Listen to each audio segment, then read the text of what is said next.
Haliburton nagparamdam sa Knicks, gumamit nga ng panglolo na step back at grabing mga pasa ang kanyang ginawa sa laban pero hindi nagpauli etong si Jalen Brunson. Bastos move ang ginawa, bully ball mode pa sa gwardiya ng Pacers.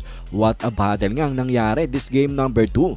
Game 2 ng round 2 sa Eastern Conference, New York Knicks versus Indiana Pacers. Abay, start na agad tayo in the first quarter kung saan solid start para nga sa home team kung saan atake in the paint ang kanilang ginagawa dito. At ito nga si OG Anunoby ang nangunguna para nga sa kanila.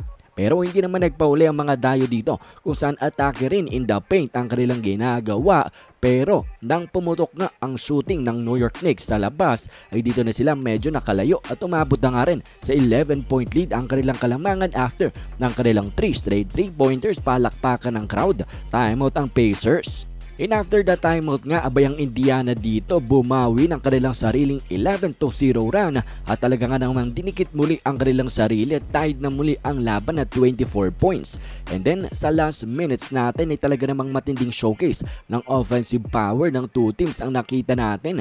Si Haliburton ang una sa Pacers with 13 points already at team effort naman ang ginawa na itong ang New York Knicks 36-36. Second quarter natin, abay ang pacing nga sa umpisa ay talaga namang nakakahingal at talagang takbuhan kung saan ang Pacers ngang nakinabang dyan. Lumamang na sila by 6 points, 49-43. Timeout ang New York. Wala rin si Bronson nang dahil nga sa injury, balik sa locker room.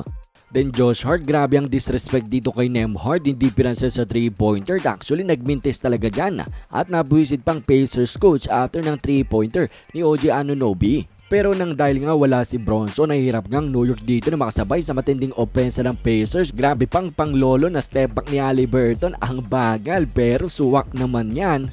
Tapos ang ganda pa ng mga pasa dito nga kay Miles Turner, pati na nga rin kay Pascal Siakam, highlights. Tapos sinama niya pa ng isang 3-pointer, hype nga siya pagkatapos. Timeout ang New York Knicks dito. At sa last minutes natin ay naging sagutan naman tayo kahit papano. Pero hindi na nga pinapadikit ng Pacers ang New York dito at grabing 22 points na si Haliburton, 73-63 after 2 quarters. Third quarter natin, balik na si Bronson pero Donte DiVincenzo munang nagbuhat para sa opensa ng New York Knicks. 8 straight points ang ginawa at nakakadikit na nga sila. Timeout ang Pacers dito. At matapos niyan, Jalen Brunson and one play at tinitigan pa ang kalaban bago lumayap. Bastos move nga ito. At hanggang sa nagtuloy-tuloy na nga ang opensa dito ng New York Knicks, nabawi nilang kalamangan. Napakaganda pa ng pasa ni Hart kay DiVincenzo, 5-point lead. Hype nga ang buong arena. Another timeout for the Pacers. At hanggang sa bumulusok na nga ng tuluyan ng opensa ng Knicks dito, samahan pa ng kanilang sumikip na depensa. Talagang parang nalululod na ang Pacers dito, 9-point lead ang New York.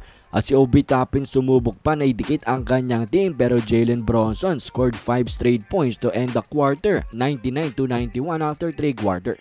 Sa ating fourth quarter, Pacers gustong balik na rin ang laban pero Jalen Brunson bully ball mode ang ginawa dito and one play hype. Pagtapos balik sa 5 ang kanilang kalamangan pero hindi na nga rin nila napigilan ang pagbawi ng Pacers. Nababa nila sa 1-point game ang laban with 8 minutes left. Timeout ang Knicks. At talagang sa nauwi nga tayo sa napakatinding clutch basket versus clutch basket at talagang nagsasagutan ng dalawang team. Walang gusto ang magpatalo, may sagot. At talaga nga namang pagka 3-pointer ni Jalen Brunson, inangasan niya ang Pacers dito at parang biglang ang naubos ang clutch shots ng Pacers dito. Samantalang sa New York Knicks ay tuloy-tuloy lang at hanggang sa tuloy-tuloy na nga silang nabaon at nagresulta nga sa kanilang pagkatalo this game number 2 down 0-2.